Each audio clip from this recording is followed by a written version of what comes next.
to live off of the money that I get from Minneapolis Public Schools, I do work 2 additional jobs. I've heard stories about ESPs living out of cars. I've heard stories about ESPs working 3 jobs. I've just come up on my 5th anniversary. I am at entry-level wages. Currently, it's $19.83 an hour. Target, we just hear now that they're starting off at $24 an hour. Like, I've been here 10 years and I don't even make $24 an hour. How do you live on $24,000 a year? What the ESPs are looking for and the teachers are supporting them is a living wage.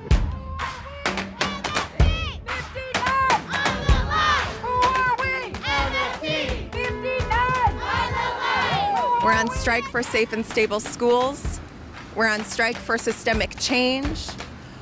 We're on strike for our students, the future of our city, and the future of the Minneapolis Public Schools.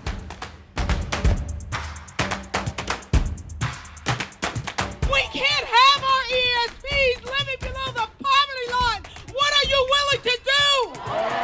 We can't have educators having 2 and 3 jobs. What are you willing to do?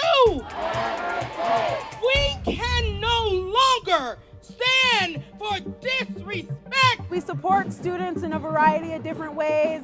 That could be assisting with personal cares like bathrooming, feeding. It could be assisting in class, really pushing them in and trying to help and make sure that they're on track in their classes, as well as supporting them when they're in crisis. I don't know one ESP that I work with that does not have a second job. I currently make $24,000 a year and it's not sustainable. I work 2 jobs. I know ESPs who will work an overnight at a job and then come into school the next morning. When I hear the word equity, I can't help but laugh. Our resources that we do have must support building a more equitable MPS. I feel like that word has lost all meaning in this school district. Having to make decisions between paying rent or paying for car insurance. All kinds of decisions we have to make. Equity is not a thing in this district, as much as they keep saying that word. I have coworkers that are homeless, so we're fighting for at least $35,000 salary a year for ESPs. It's wild to me that asking for $35,000 causes this. $35,000. Living in this city is still not that much money. We're not asking to go to the moon. We're asking to be able to live in this city where we work, where our kids go to school. That's all we want to do. And I will strike as long as it takes. I'm willing to go till we get it right, because we need to get it right like St. Paul did.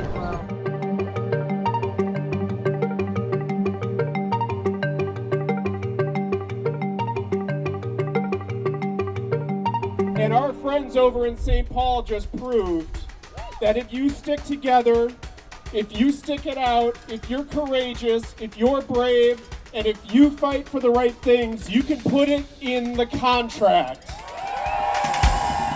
And those students that we have, the nerdiest of the ones, honey, they got needs. And we gonna need to have more than one social worker for 1,000 kids, or one psychologist for 1,000 kids.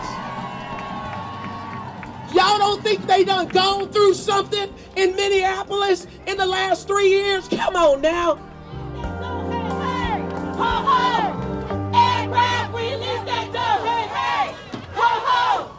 And rap, release that dough! They gonna look you dead in the face and tell you ain't no money! The finances that we have are not enough to provide the support that we need to provide. Invest in our kids! Invest in our classes! Invest in our communities! Invest in our colleagues! Invest in our calling! It's a calling! It's a calling!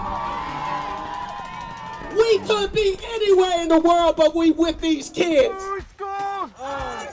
What kind of schools? Public schools. That all of MFT's demands are righteous and will bring us around to the schools that our students deserve. A pay raise would mean I can probably give up one of my jobs or, not give up another job, but I can go back to school. I can afford fresh fruits and vegetables. I can afford to not eat ramen noodles every other night. Educators' working conditions are student learning conditions. And so when we exploit our lowest paid workers, then we're not providing everything that we could for our students. We know we're in a righteous fight. Don't let nobody tell you different. We win, we all win. If we lose, we all lose.